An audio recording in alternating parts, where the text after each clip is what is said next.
اب یہ صحابی رسول ہیں اور یہ نبی اکرم صلی اللہ علیہ وسلم کی دنیا سے جانے کی بات ہے۔ ہوا یہ کہ جب دنیا سے اللہ کے رسول صلی اللہ علیہ وسلم چلے گئے، اس کے بعد کے زمانے دراز کی بات ہے، ایک خاتون آئی جس کے تعلق سے اس کے روایت کے اندر اس کا نام آتا ہے، اس کا نام جو ہے عروہ یا اروہ اس کا نام آتا ہے خاتون۔ اس نے دعویٰ کر دیا کہ سعید نے میری زمین کو ہڑپ لیا۔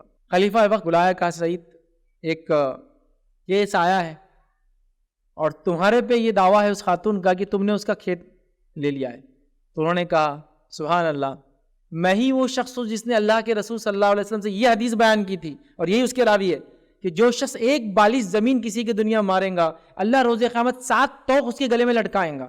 اور یہ عورت میرے پہ وہ الزام لگا رہی، مطلب میں نے ہی حدیث کو روایت کیا اللہ کے رسول سے، اور اس نے مجھ پہ الزام لگا دیا۔ ٹھیک ہے، اگر اس کا الزام ہے تو جگہ میں اس کو دے دیتا ہوں ایک بالش، لیکن ایک بددعا کے ساتھ دوں گا۔ اور انہوں نے اس خاتون کو بددعا دی، چونکہ اب یہ ظلم ہوا نا ان پہ، چاہے یہ مالدار تھے غریب تھے سیکنڈ پارا، لیکن یہ ان پہ ظلم ہوا، یہ بات یاد رکھیے۔ مالدار پہ ظلم ہوا تو یہ حال ہو سکتا، تو غریب پہ ظلم ہونے سے کیا کیا ہو سکتا ہے اس سے زیادہ، وہ دیکھیے۔ یہ تو یہ مظلوم ہو گئے نا، اب کسی نے ان پہ دعویٰ کرتے جھوٹا کر لے لو، لیکن ایک بددعا دی۔ اگر یہ جھوٹی ہے تو اللہ اس کو اندھا کرے اور یہ اسی کے گھر میں اس کی خبر بنے۔ یہ بددعا آپ نے دے دی۔ چند ہی مہینے یا کچھ وقت گزرا تھا، وہ عورت اندھی ہو گئی، نابینا ہو گئی، اندھی رہ کے چلتی تھی۔ اب اندھی تھی تو دکھتا نہیں تھا، اور کوئی اس کی مدد نہیں کرتا تھا، اس لیے کہ اس نے ایک صحابی پہ الزام لگائی تھی، اور اتنے بڑے صحابی اشرف مبشرہ میں سے، اور جو خود اس حدیث کے راوی جو ایک بالی زمین لے لے 7 توق اللہ لٹکائیں گا، کسی نے اس کی مدد نہیں۔ اور اسی گھر میں وہ چلتے چلتے اپنے کنویں میں گر کے مر گئی، اسی لوگوں نے وہیں خبر بنا دی۔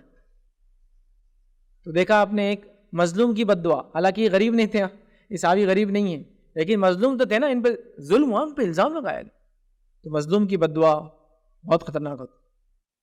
تو یہ جو عروہ ہے یہ مثال بن گئی تھی اہل مدینہ کے لیے، لوگ یہ مثال دیتے تھے کہ عروہ جیسا حال ہو جائے گا تمہارا اگر تم فلاں کرو گے تو ایسا حال ہو جاتا ہے۔ تو ظلم خطرناک ہے، تو اب غریب پہ کرو تو اور شدت بڑھ جائیں گی، امیر پہ کرے تو بھی ظلم ہے، لیکن غریب پہ اور شدت، عذاب اور زیادہ، تکلیف اور زیادہ دنیا آخرت۔ تو بہرحال ان پہ ظلم ستم سے بچے۔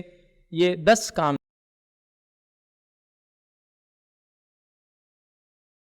السلام علیکم، آپ بھی ہمارے اس کام میں تعاون کریں اپنی زکات و صدقات کے ذریعے۔ ڈونیشن ڈیٹیلز کے لیے ڈونیٹ اس پر کلک کریں۔ اگر آپ کو ہمارے ویڈیوز پسند آئے ہیں تو اسے شیئر کریں اور ثواب کے حقدار بنیں۔ روزانہ ہمارے ویڈیوز کو پانے کے لیے ہمارے یوٹیوب چینل کو سبسکرائب کریں اور بیل آئکن دبائیں۔ ہم سے دیگر سوشل میڈیا پر جڑنے کے لیے ویڈیو میں دیے گئے آئی ڈی کو سرچ کریں۔ جزاک اللہ۔